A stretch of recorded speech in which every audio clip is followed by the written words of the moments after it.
दिवा स्वप्न एका शिक्षण तज्ज्ञाचे स्मरणरंजन. लेखक गिजूबाई बधेका. अनुवाद निरंजन घाटे. वाचन स्वर सुचरिता काळे, चंद्रपूर. प्रयोगाची सुरुवात. प्रकरण 7. दुसऱ्या दिवशी नेहमीप्रमाणे शाळा भरली. मुलं टोप्या न घालता येतील असं मला वाटत होतं, पण त्यांनी मला चूक ठरवलं. पालकांनी त्यांना शाळेत बोडक्यानं जायला मनाई केली होती, हे मला नंतर कळलं. तुम्ही टोप्या न घालता शाळेत कसे जाणार?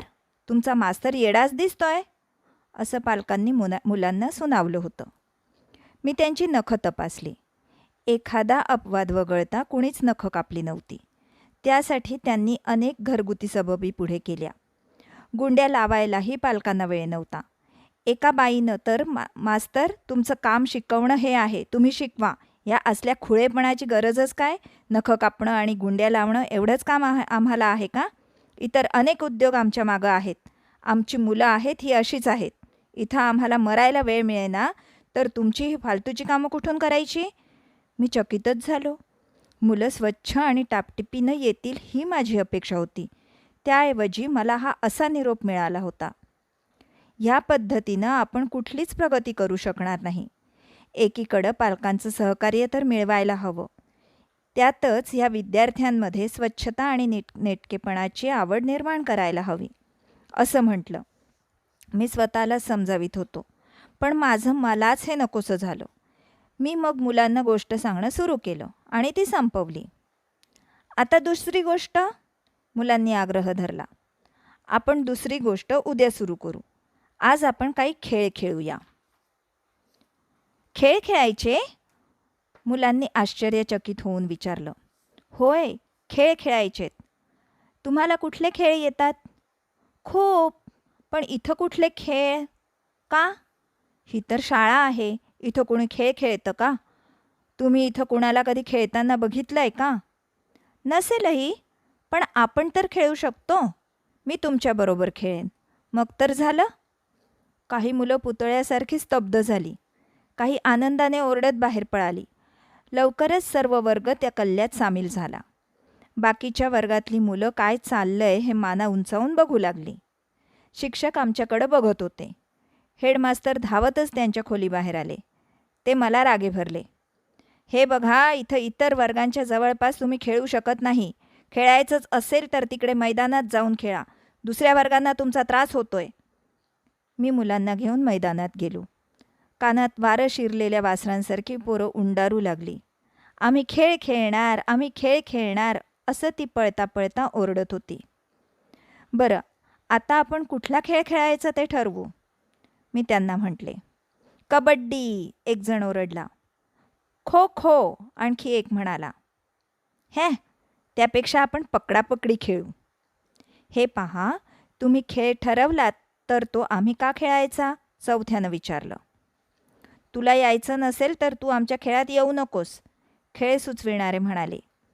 मी मध्ये पडलो. हे पहा, आपण इथं खेळ खेळायला आलोय, भांडायला नाही. तुम्ही जर असेच भांडणार असाल तर आपण परत वर्गात जाऊया. नको नको, आम्हाला खेळायचंय. मुलं आता जरा बावरली होती.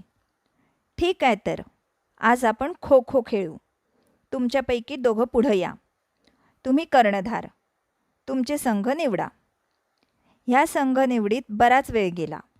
आधी प्रत्येकाला नेता बनायचं होतं. मग मीच 2 मुलं निवडली. त्या दोघा कर्णधारांनी त्यांचे संघ निवडले. खेळ सुरू झाला. प्रचंड आरडाओरडाही सुरू होता.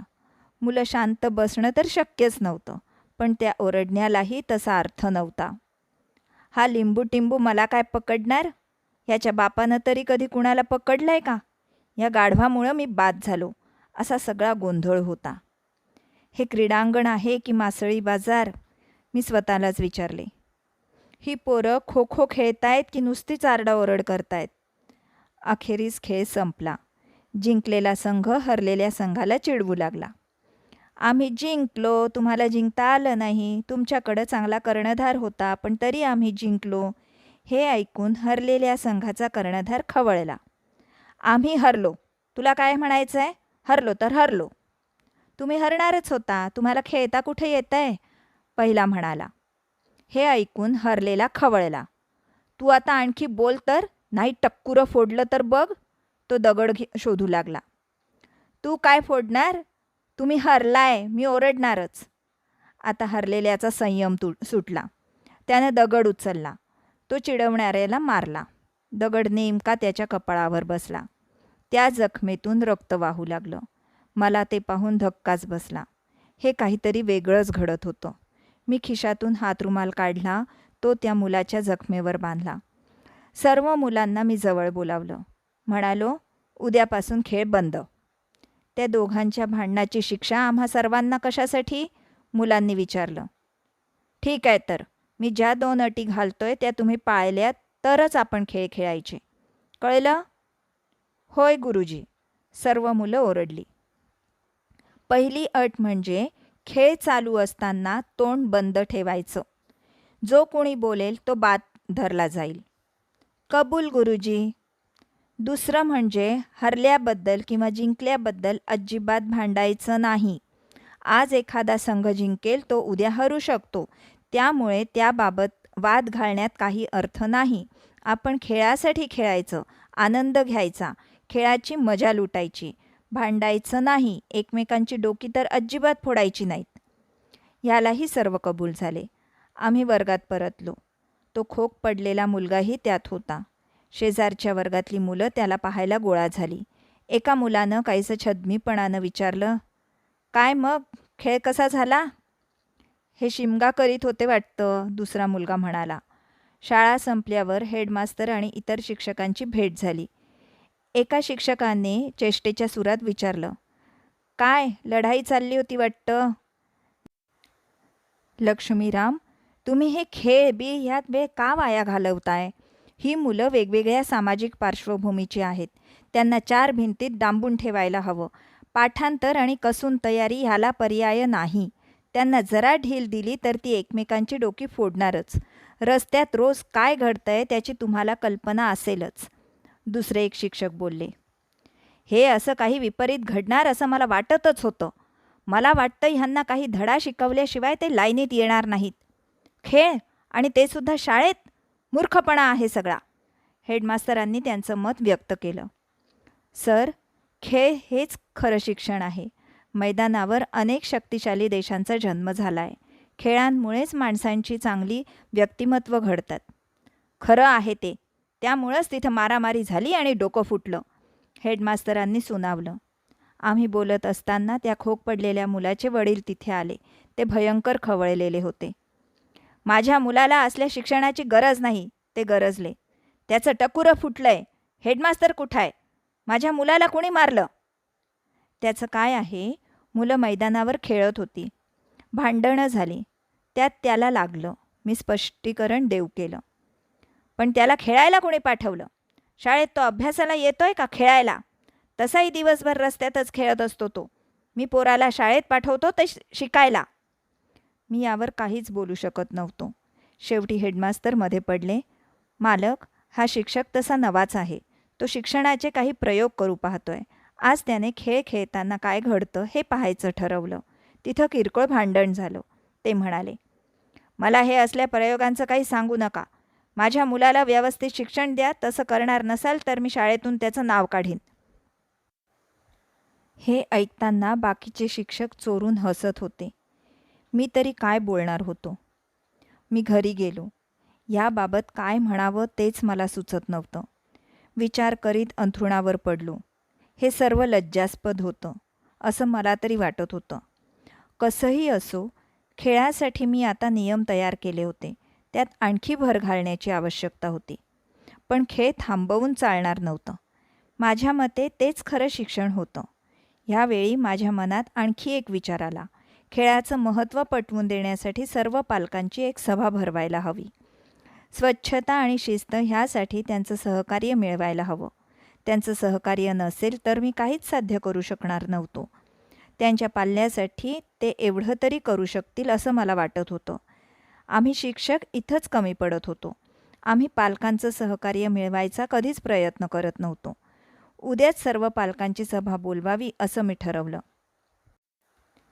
प्रयोगाची सुरुवात. प्रकरण 8. आम्ही पालकांची सभा आयोजित केली. तिला सभा म्हणणं कितपत योग्य होईल ह्याची मला शंकाच आहे. मी 40 पालकांना सभेचं आमंत्रण दिलेलं होतं. त्यातले फक्त 7-8 जण सभेला हजर होते. माझी खूपच निराशा झाली होती. पालकांसमोर द्यायच्या भाषणाची मी कसून तयारी केलेली होती. मी ते दिलं. प्रयत्न करणं हे आमचं काम होतं. हे भाषण हाही माझ्या प्रयोगाचाच एक भाग होता. मी अत्यंत गंभीरपणे ते विचारप्रवर्तक भाषण ठोकलं. तासभर तरी मी बोलत होतो. ते 7 जण उपस्थित होते. त्यातील एकाला घरचा निरोप आला, त्यामुळे तो गेला. बाकीचे माझं भाषण ऐकताना कंटाळले होते. माझ्या दृष्टीने सर्वच मुद्दे महत्त्वाचे होते. त्यामुळे ते स्पष्ट करून सांगणं भागच होतं. मी शिक्षणात काय चुकतं आणि कोणत्या बाबी योग्य आहेत हे खूप बारकाईने त्यांना समजावून दिलं. स्वच्छता हा एक चांगला गुण आहे हे त्यांना पटवून दिलं. शील संवर्धनात खेळांचं महत्त्व स्पष्ट केलं. स्वशासनाचं महत्त्व आणि मोल सांगितलं. शाळात सध्या राबवली जाणारी पद्धत आणि त्याबाबतचे नियम यांच्यावर टीका केली. हे सर्व पालथ्या गडावर पाणी ओतण्याचा प्रकार होता. जे पालक केवळ माझ्या आमंत्रणाचा मान राखायचा म्हणून तिथं आले होते, त्यांनी माझं भाषण संपताच तिथून काढता पाय घेतला. शिक्षणाधिकारी आणि आम्ही शिक्षक तेवढेच आता तिथे उरलो होतो. शिक्षणाधिकारी किंचित हसले आणि म्हणाले, लक्ष्मीरामजी, तुमचा व्यर्थ प्रयत्न होता. तुमचं हे तत्त्वज्ञान कुणाला कळेल? माझ्या मागं एक शिक्षक कुजबुजले. अव्यवहारी, मूर्ख. मला वाईट वाटले. तरी मी काहीही बोलायचे टाळले. आपण अव्यवहारीपणे वागतोय ह्याबद्दल माझी खात्री पटू लागली होती. अशा साध्या गावकऱ्यांपुढं कशा तऱ्हेनं बोलावं हे मला कळत नव्हतं. बाकीचे शिक्षक हसत हसत घरी गेले. प्रयोगाची सुरुवात. प्रकरण 9. माझा ग्रंथालयाचा प्रकल्प राबवायला मी 8-10 दिवसांनंतर सुरुवात केली. मी मुलांना बऱ्याच कथा-कहाण्या सांगितल्या होत्या. ती 4थीतली मुलं होती. त्यांना पुस्तकं वाचायला द्यायला काही हरकत नव्हती. तेव्हा मी मुलांना म्हणालो, तुम्ही भाषाविषयीच्या आणि इतिहासाच्या पाठ्यपुस्तकांचे पैसे घेऊन या, आपण त्यांची व्यवस्था इथंच करूया. यानंतरच्या दिवशी एक मुलगा भाषेची आणि इतिहासाची पाठ्यपुस्तके घेऊन आला. ज्या दिवशी मागच्या वर्षीचा निकाल हाती आला त्याच दिवशी वडिलांनी ही पुस्तकं आणली होती, त्याने मला सांगितले. दुसरा एक जण म्हणाला, माझ्याकडं पण ही पुस्तकं आहेत. माझ्या मोठ्या भावासाठी ती मागल्या वर्षी आणली होती. तिसरा म्हणाला, माझे काका मला मुंबईहून पुस्तकं पाठवतो म्हणाले. मग मी ती इथं कशाला घेऊ? आणखी एक म्हणाला, माझे वडील माझ्या हातात पैसे द्यायला तयार नसतात. ते सर्व खरेदी स्वतःच करतात. हे काही खरं नाही. ग्रंथालय सुरू करणं वाटलं होतं तितकं सोपं नाही बरं. नुसती कल्पना करणं तसं सोपं वाटलं. मी स्वतःला समजावले. काही मुलांनी मात्र पैसे आणले होते. मी त्यांचे पैसे घेतले आणि त्यांना पावत्या दिल्या. दुसऱ्या दिवशी आल्या आल्याच त्या मुलांनी पाठ्यपुस्तकांची मागणी केली. हे पहा, तुम्ही जे पैसे दिले त्यातून मी ही गोष्टींची पुस्तके विकत घेतली. तुम्हाला गोष्टी वाचायला आवडतील असं तुम्हीच मला म्हणाला होतात ना, त्यामुळं मग मी गोष्टींची पुस्तकेच विकत आणली. ती सचित्र पुस्तकं पाहून मुलांना खूप आनंद झाला. रंगीत मुखपृष्ठ आणि आत चित्र, त्यामुळं ती पुस्तकं घ्यायला झुंबड उडाली. थांबा, सध्या आपल्याकडे फक्त 15 पुस्तकं आहेत. त्यामुळं तेवढीच मुलं ही पुस्तकं वाचू शकतील. बाकीच्या 20 मुलांना मी काही वाचून दाखवेन.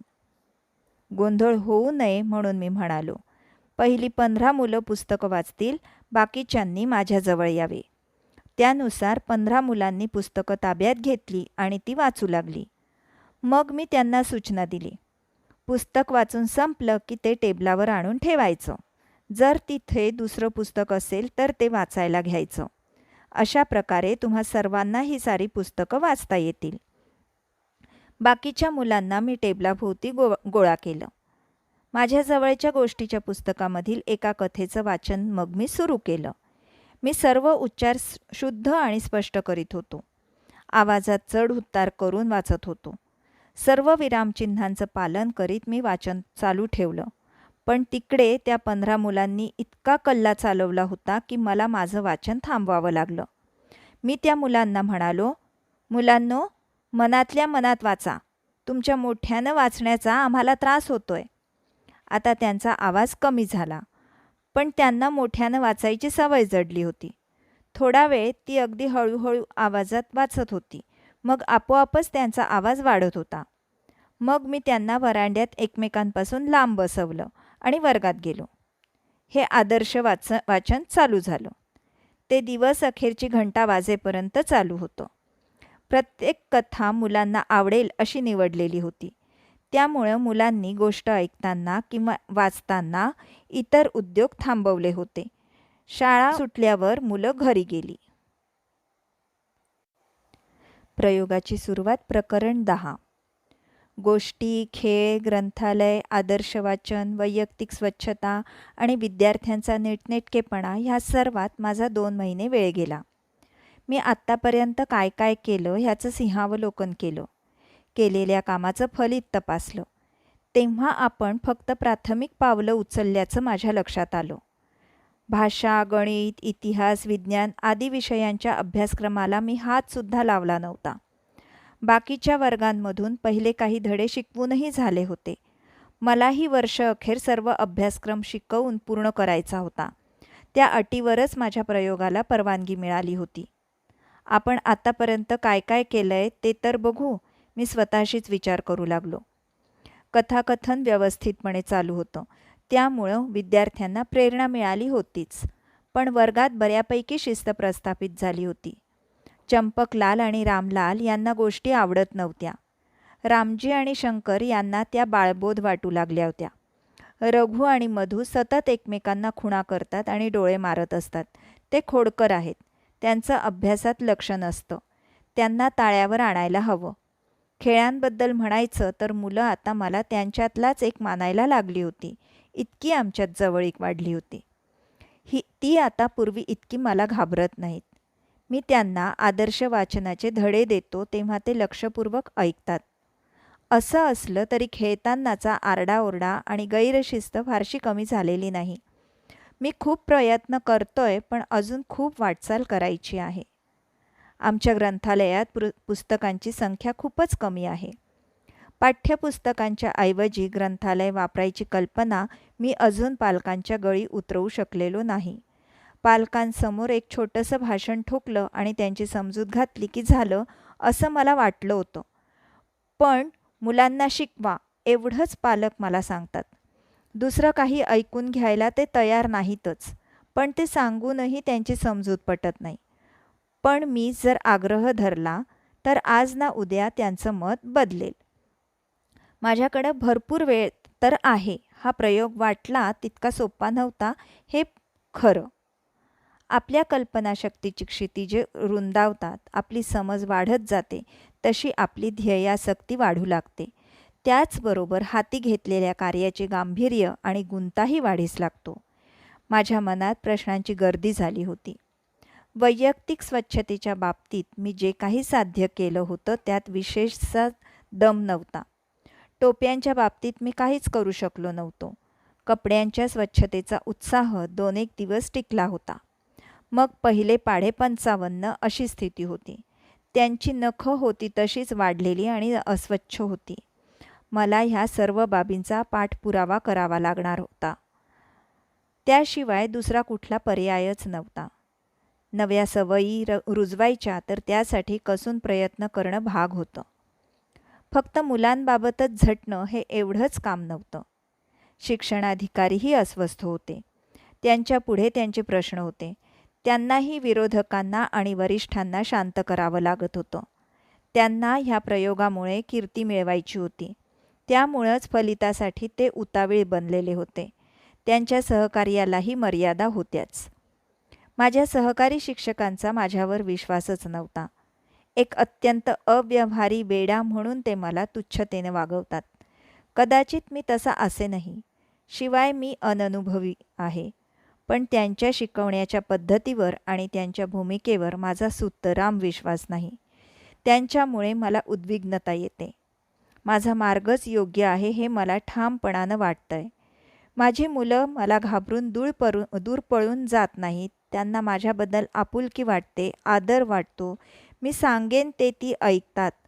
इतर वर्गातल्या मुलांना शिक्षकांसमोर जायची भीती वाटते. शिक्षक दिसताच त्यांची पळापळ होते.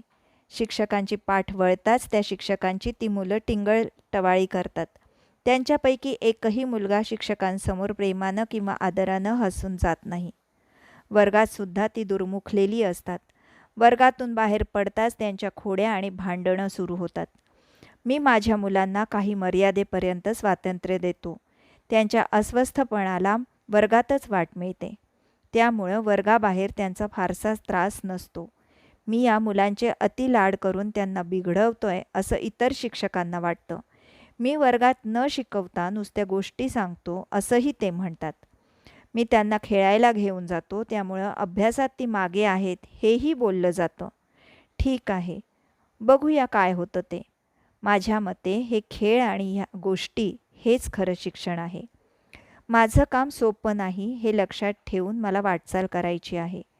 रात्री 12चे ठोके पडले, त्यामुळं मी भानावर आलो. अखेरीस जे काही होईल ती देवाची मर्जी. सर्व त्याच्यावर सोपवून निश्चिंत व्हावं, उद्याचं उद्या बघू, असं माझं मी मला समजावलं. मला त्यानंतर गाढ झोप लागली. धन्यवाद. पुस्तक वाचन जास्तीत जास्त जणांपर्यंत पोचवाल आणि लाईक, शेअर आणि सबस्क्राईब कराल ही विनंती.